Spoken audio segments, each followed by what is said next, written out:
सुख समृद्धि विज्ञान चैनल के हमारे सभी सुधी दर्शक गणों का मैं सुशील कुमार शर्मा हार्दिक स्वागत करता हूं।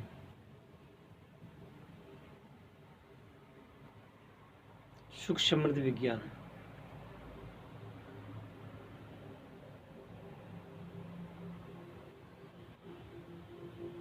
इसका अर्थ जानते हैं आप? व्यक्ति के जीवन में सुख और समृद्धि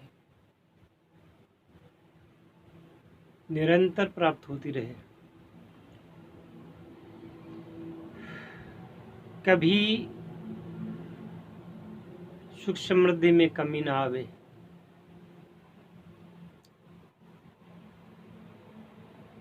ये तो आप जानते ही हैं कि मैं जब भी बोलता हूँ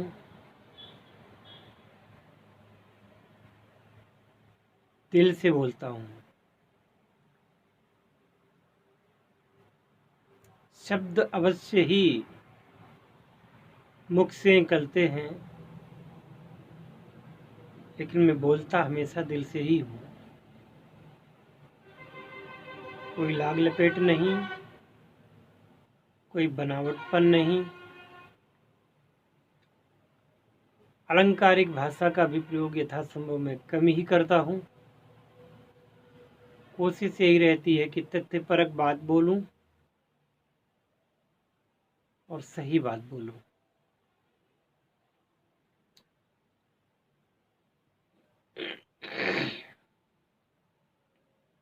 आज मैं थोड़ा गंभीर हूँ और बहुत कुछ सोचने को मुझे विवश कर दिया है कुछ एक घटनाओं ने।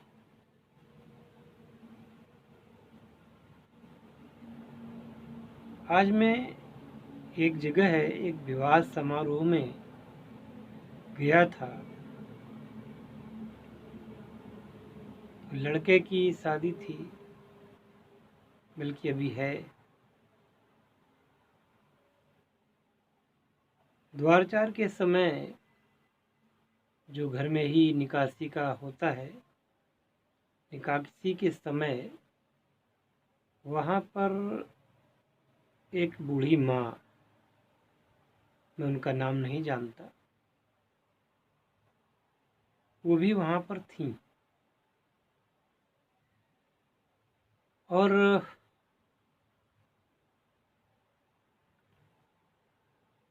जैसे ये शादियों में नेग निछावर मांगने वाले लोग होते हैं,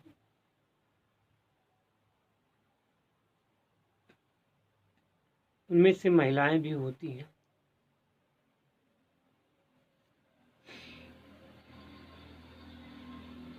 और ये तो आप सभी को पता है कि विवाह का जो माहौल होता है वो दिखावे का, आडंबर का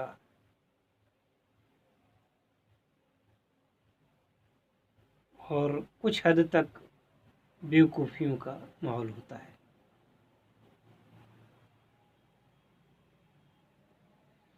जहाँ पर लोग दिखावे के लिए नोट बरसाते हैं, दिखावे के लिए कपड़े पहनते हैं, दिखावे के लिए बनावटी श्रृंगार किया जाता है, बनावटी बातें। हालांकि ये परंपरा में है, लेकिन बहुत सारी बातें जिनसे मैं कभी सहमत नहीं हुआ। उनमें से एक ये भी है कि जैसे माली है, जैसे पानी भरने वाले लोग हैं जो कहार जाति से आते हैं, कुछ लोग सविता समाज से होते हैं जिन्हें हिंदुओं में नाई कहा जाता है। आवाज़ कम आवे तो वॉल्यूम बढ़ा लीजिए, क्योंकि आज मैं पूरे जोर से नहीं बोल पा रहा हूँ। तो वहाँ पर एक बूढ़ी माँ थी जिनको देखकर कि ही मुझे ऐसा आभास हो गया था कि किसी अच्छे घर से। परंतु समय की बात, समय की मार, मैंने देखा उनके पैरों में बिछिया नहीं थी। इसका मतलब ये था कि माताजी विधवा थी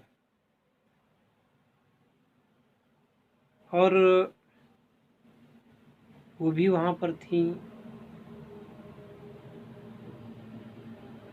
जब कोई निछावर देता, माताजी का भी हाथ उठ जाता कि उन्हें भी कुछ 10-5 रुपए मिल जाए। उन्हें रोका भी गया कि आप उन लोगों में नहीं आती हैं, आप पंडित हैं, ऐसा कहा गया। तो मेरा शक सही निकला कि वो एक ब्राह्मणी थी और फिर जितने भी कार्यक्रम वहाँ हुए, मैं वहाँ मौजूद था। डीजे बज रहा था तो माताजी भी सभी महिलाओं के साथ वो भी थिरक ली। जब कोई किसी को निछावर देता तो माताजी का हाथ निछावर पाने के लिए उठ जाता था। और आज जो मेरे मन में संताप है वो सिर्फ इसी वजह से है। हो सकता है उनके पुत्र हों, हो सकता है कि ना भी हों।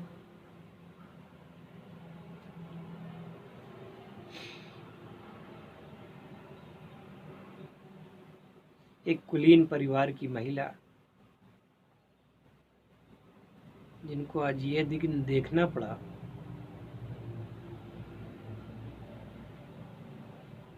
लेकिन उनकी सरलता को, उनकी सौम्यता को कोई नहीं देख रहा था।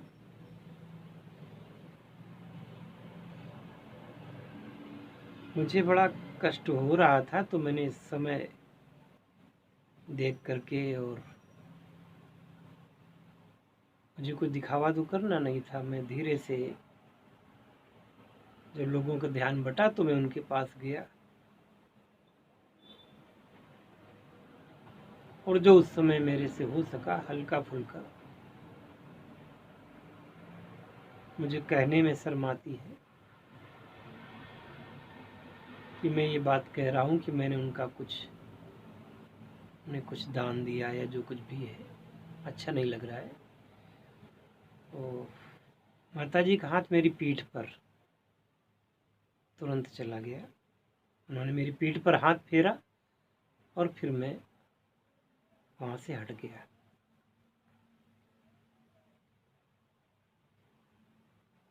ईश्वर से प्रार्थना करता हूँ कि उनका आगे का जीवन सुख में गुजरे, और मैं पता तो लगा ही लूँगा कि वो कौन है और उनकी क्या मजबूरी है। इस बात को कहने के लिए प्रभु मुझे माफ़ करें, और मैं आप लोगों से कह इसलिए रहा हूँ, कभी आप ऐसे लोगों को देखें जो कोई, हालांकि बात यहाँ कुलीन और अकुलीन होने की नहीं है। कोई भी महिला, जब आप लोग शादी विवाह में जाते हैं, कोई भी महिला अगर वहाँ पर कुछ आपसे न्योछावर मांगती है,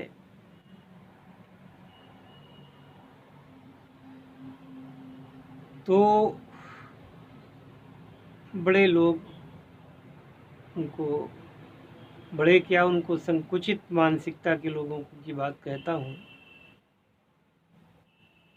उन्हें या तो डांट देते हैं और या तो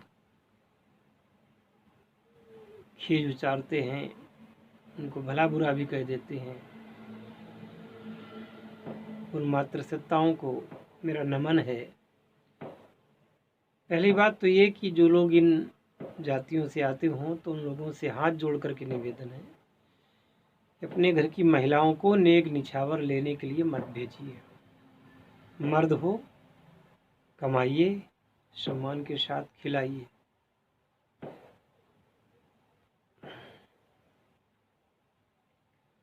और यदि ऐसी कोई माताएं हैं भी, आ जाती हैं वहाँ पर, तो बेवकूफ़ लोगों को नाचने वालों पर, डांसरों पर मैंने सुना है, चूँकि मैं नौटंकी और इस प्रकार की चीज़ें देखने नहीं जाता हूँ, परंतु जब आसपास कोई कार्यक्रम होता है तो कान में आवाज़ तो आती है। तो जो डांसरों पर लोग कभी 100 रुपये से कम नहीं देते, 1000 भी हो जाते, कभी कभी 2000 भी हो जाते। जितने बड़े लोग उतना ही ज़्यादा इनाम। और इन माताओं को 10 रुपये देते आपकी छाती फटती है। धिक्कार है। वो आपके लिए जयमाला लाती है, माला गूंथती है, और उस माता को आप कुछ पैसे देने में बहुत हीला हवाली करते हैं।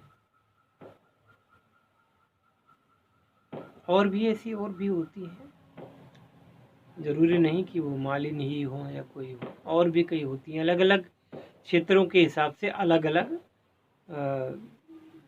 हो सकती हैं, पर मुख्य उनका उद्देश्य यही होता कि आपके घर में आपके घर में खुशी आई है, आपके घर में विवाह हो रहा है, आपके विवाह में वो शामिल होने आई हैं, और आपको पता है पूरे समय, पूरी रात, जब तक आपका कार्यक्रम नहीं हो जाता तब तक वह जागती हैं, इस आशा में कि कुछ उन्हें मिल जाएगा तो उनके परिवार का खर्चा चल जाएगा। आपका विवाह हो रहा है, आपके बेटे का विवाह हो रहा है, आपके भाई का विवाह हो रहा है,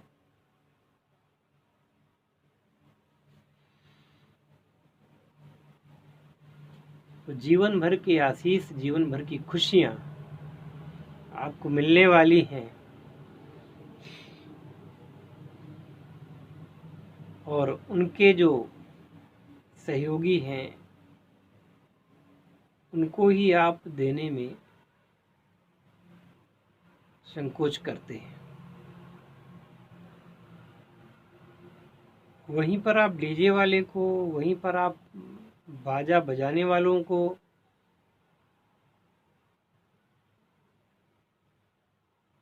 वो तो पहले से तय होके आते हैं ना, 25,000 में जाएंगे, 50,000 में जाएंगे।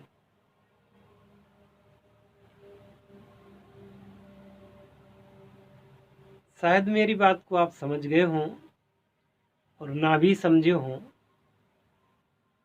तो गंभीरता से विचार करना। और ऐसी मातृसत्ताओं को मैंने बताने इसलिए ज़रूरी समझा कि मैं हर जगह नहीं हो सकता हूँ,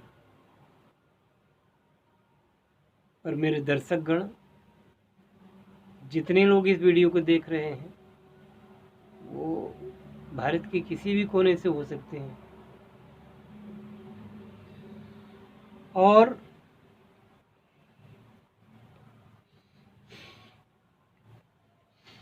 विश्व के किसी कोने से हो सकते हैं। हो सकता है ऐसी कहीं परंपरा हो,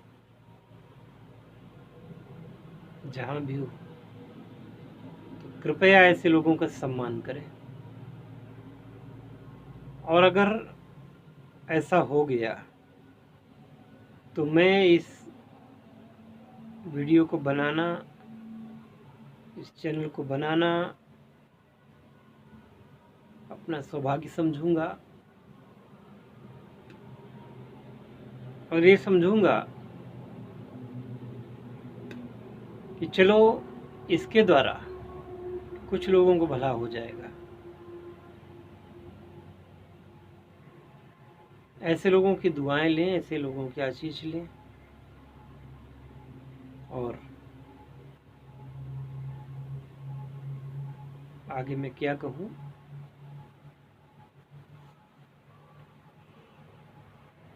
आप लोग समझदार हैं, बस प्रभु से प्रार्थना करता हूँ कि ऐसा जीवन कभी आपके घर की महिलाओं को न दें। सर्वे भवन्तु सुखिनः, सर्वे सन्तु निरामयाः, सर्वे भद्राणि पश्यन्तु, मा कश्चित् दुर्भाग् भवेत्। हे परमपिता, हे भगवान, सभी के दुखों का नाश करो। हरि ओम।